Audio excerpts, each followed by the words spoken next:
Team India के head coach Gautam गंभीर जिस तरीके से लगातार कहीं न कहीं विराट कोहली और रोहित शर्मा को डिफेंड करते हुए नज़र आए हैं लगातार।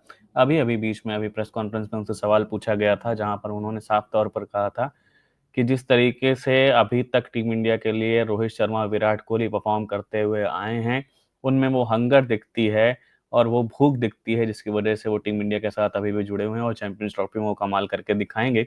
मेरा ये ओपिनियन है या मेरा खुद का ये सवाल है एज़ एन जर्नलिस्ट कि अगर टीम इंडिया में कह सकते हैं पूरे भारत में बहुत सारे ऐसे प्लेयर्स हैं, जिनमें टीम इंडिया के लिए खेलने के लिए वो हंगर है। वो हंगर लाखों लोगों में है जो चाहते हैं कि वो टीम इंडिया के साथ जुड़े रहें और टीम इंडिया को जिता कर वापस लाएँ। तो वो हंगर जिसकी बात कहीं न कहीं गौतम गंभीर कर रहे हैं, वो काम तो कर नहीं रही और ख़ासकर वो जो कह सकते हैं जिस परफ़ॉर्मेंस की उम्मीद है वो आ नहीं रही। क्योंकि एक लंबा कह सकते हैं लीन पैच दिख रहा है। आप डोमेस्टिक में भी चले गए, वहाँ पर भी आपके बल्ले से वो परफ़ॉर्मेंस नहीं दिखी। रुद्रांश मैं आपसे पहले आप इस पर आपका टेक लेना चाहूँगा। जी, मैं गौतम गंभीर के कमेंट्स पे थोड़ा ज़्यादा उनको ध्यान नहीं देना चाहूँगा, क्योंकि ये नमन अवार्ड्स में उनके बीच बोला, उनका थोड़े डिप्लोमैटिक स्टेटमेंट्स हैं, एकदम सेफ ही खेलेंगे वो एज़ अ हेड कोच, क्योंकि ये नहीं बोलेंगे कि नहीं हम कुछ मतलब ऐसे अवार्ड्स में जब आप जाते हैं, आप मीडिया से इंटरैक्ट करते हैं, ऑलरेडी प्री प्रिपेयर्ड क्वेश्चंस होते हैं, प्री प्रिपेयर्ड आंसर्स होते हैं, तो आप यही ट्राई करते हैं कि मिनिमम से मिनिमम कंट्रोवर्सी हो, मिनिमम से मिनिमम सच मतलब जितना सीधा डायरेक्ट आंसर दे दें वो दे दें। और बात रही कोहली और रोहित शर्मा की, अब बहुत बहुत बुरा टाइम रहा है, लास्ट 6 महीने इंडियन टीम के बहुत बुरे रहे हैं, उनके खुद के साथ बहुत बुरे रहे हैं।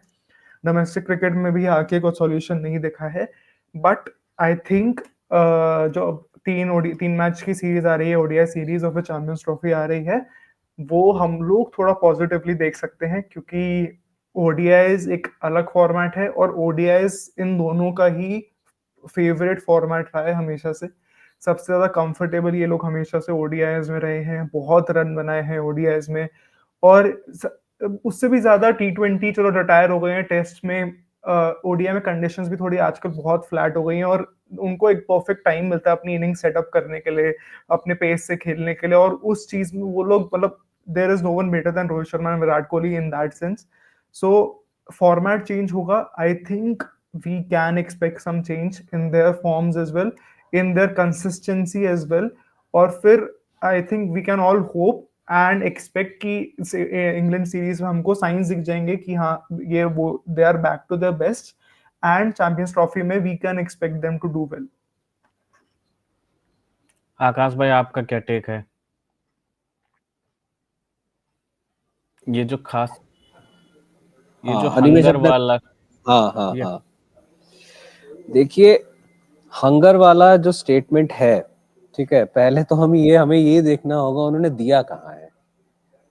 उन्होंने दिया शायद नमन अवार्ड्स फंक्शन में दिया। जी अब सोचिए कि उस फंक्शन में गेस्ट कौन कौन थे। विमेन्स टीम थी, पूरी की पूरी इंडियन टीम थी, ये T20 आई स्क्वाड वहां बैठी हुई थी, ठीक है। लेकिन वो लेकिन लोग नहीं आकाश भाई, वो ठीक है, मैं मानता हूं कि वो प्लेस ऐसा था, वो जगह ऐसी थी, लेकिन ये हंगर शब्द ना, ये मैं पिछले हाँ, चार मैं उस पांच पे आ महीनों रहा से हूँ, सुन रहा हूँ। बिल्कुल मैं ये उस पे आ रहा मैच हूँ। प्रेस मैं उस पे बिल्कुल आ रहा हूँ। आप ये देखिए कि आई थिंक अनिमेश किसी वजह से डिस्कनेक्ट हो गए हैं, तो मैं ये कह रहा था कि वहां पे जो ऑडियंस था उसको एक तरीके से पैसिफाई करने के लिए भाई कुछ तो आपको स्टेटमेंट देना होगा ना। Animesh welcome exactly. बैक। मैं ये कह रहा जी था कि वहां पे पूरे देश भर की निगाहें टिकी हुई थी उस अवार्ड शो में, जहाँ पे गौतम गंभीर बोलने के लिए आए थे, ठीक है। हम जानते हैं गौतम गंभीर वैसे ही कम बोलते हैं, और जब बोलते हैं तो कुछ ना कुछ कंट्रोवर्सी हो ही जाती है। उसके बाद फिर अब कोच बनने के बाद से अब स्टेट्समैन की तो झड़ियां लग गई हैं। आप इस स्टेटमेंट को फिलहाल के लिए छोड़िए, उस स्टेटमेंट को याद कीजिए कि हमारे उन्होंने जब कहा था टेस्ट सीरीज से पहले कि we have kind of players who can bat for even 2 days if they want to save a test match. कहीं नहीं दिखा वो। ऑनेस्टली अगर आप लोगों को दिखा होगा तो प्लीज मुझे आप बताइए। वो टैक्टिक कानपुर में चल गई थी जब हमें 2 दिन में टेस्ट मैच जीतना था, क्योंकि WTC का वो हमारे दिमाग में था कि भाई हमें जाना है WTC में, तो हम ये मैच को ड्रॉ कराना अफोर्ड नहीं कर सकते।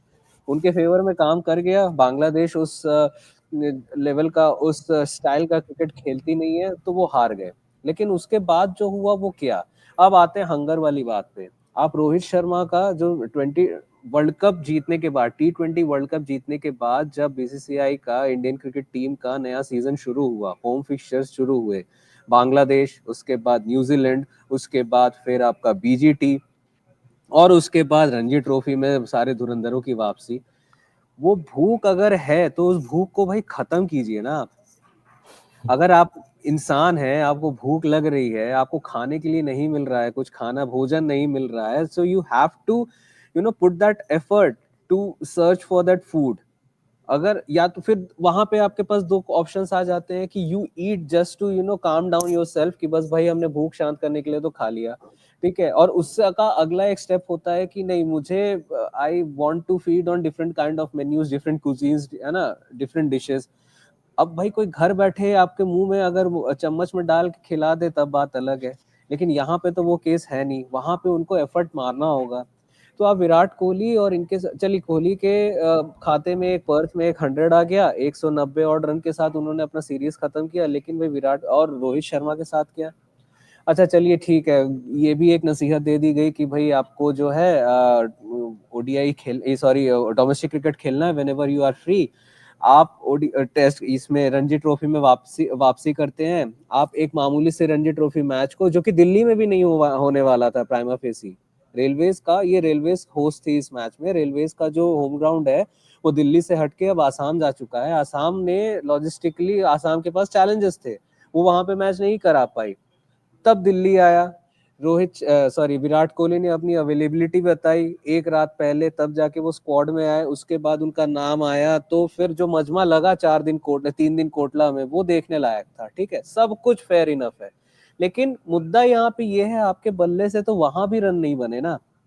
वहां आपने ऐसे ऐसे बॉलर्स को विकेट दिया जिन्हें कोई लोग जानते भी नहीं थे, और उनकी वजह से आप कुछ दिनों के पहले अखबार के पन्ने पलटा के देख लीजिए, तो हिमांशु सांगवान, तो युजवेंद्र चहल, तो इन सारे लोगों के, इन सारे बॉलर्स के नाम आपको सुनने को मिलेंगे, लोगों को पता चलेगा। वैसे भी लोगों का ध्यान उतना डोमेस्टिक क्रिकेट में रहता नहीं है, किस टीम, कितने टीम है, लोगों को शायद ही पता हो, और अगर पता भी है तो कौन कौन खेलते हैं वो नहीं पता। लेकिन आज लोगों को पता चल रहा है, क्यों? क्योंकि भाई रोहित शर्मा, विराट कोहली जो पोस्टर बॉय है इंडियन क्रिकेट के, वो उन बॉलर्स के आगे आउट हो जा रहे हैं।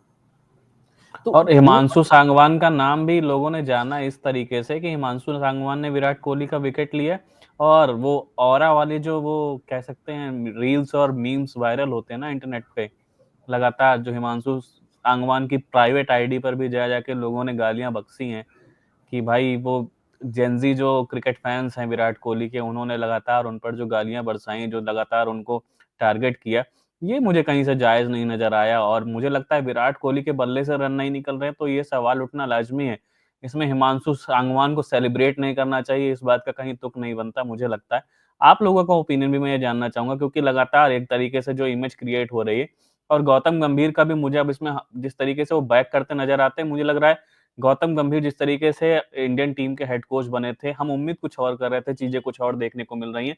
और खासकर विराट कोहली और रोहित शर्मा को आपके बल्ले से परफॉर्मेंस नहीं आ रही, डोमेस्टिक को लेकर जो गाइडलाइन आपने कह सकते हैं, बहुत सारे वहां पर भी मीम वायरल हुए, सोशल मीडिया रिएक्शन देखने को मिले कि गौतम गंभीर इस की मतलब एक स्कूल चलाना चाहते हैं जहां पर उन्होंने बहुत सारे रूल्स एंड रेगुलेशंस लागू कर दिए हैं।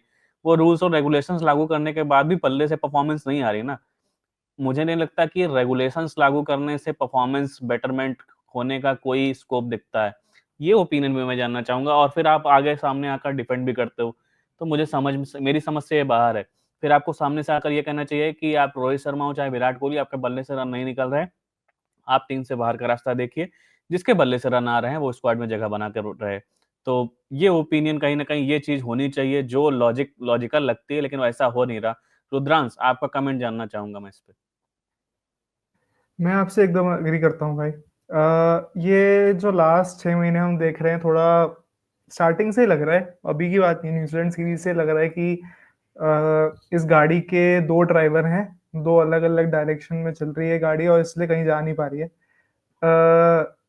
हमारे गौतम गंभीर सर ने जो रूल्स लेके आए हैं, आपने एकदम एकदम एग्जैक्टली एकदम सही पॉइंट किया कि रूल्स आ गए हैं, लेकिन वो सब कुछ सिर्फ कागजी हो रहा है, ऐसा कुछ हो नहीं रहा है कि उससे कुछ इम्पैक्ट हो रहा हो, क्योंकि सब लोग आए एक एक रणजी ट्रॉफी मैच खेल के चले गए, शायद आपस में बात होगी कि एक एक 2 मैच तुम खेल लो, और कोई भी ऐसा नहीं है, रविंद्र जडेजा को छोड़ के कोई भी ऐसा नहीं है जिसने दोनों मैच खेले हों।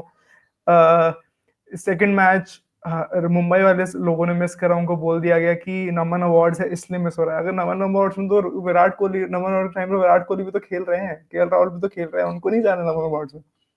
तो ये सब कुछ बहुत ज्यादा कागजी चीजें हैं। दो ओपिनियंस चल रहे हैं टीम में, ऐसा लग रहा है कि आधी टीम कुछ चाहती है, आधी टीम कुछ चाहती है। आई एम नॉट सेइंग कि फैक्शनलिज्म है कि हाँ टीम डिवाइडेड है, पर बहुत क्लियर है कि जैसे राहुल द्रविड़ रोहित शर्मा के टाइम पे था, there is not a single vision कि हाँ हर इस टीम को हम लोग ले जाना चाहते हैं, इस डायरेक्शन में ले जाना चाहते हैं। एंड आई थिंक जो T20 टीम को हम सक्सेस देख रहे हैं, ये भी थोड़ी सी वो है कि हमने T20 वर्ल्ड कप जीता था, बनी बनाई पकी पकाई टीम मिली हुई है, तो इसलिए वो मेंटेन कर पा रहे हैं। इट्स नॉट लाइक कि हमने कुछ बहुत बड़ा चेंज देखा है, अच्छे से विराट कोहली रोहित शर्मा रिप्लेस हुए हैं, टीम स्टेबल है, पर ऐसा नहीं है कि इस टीम में भी कोई बहुत क्लियर विजन है कि हाँ हम ऐसे अप्रोच कर रहे हैं। या टेस्ट टीम में तो चलो हमको सब दिख गया कि विजन ना होने की वजह से क्या हाल हुआ है।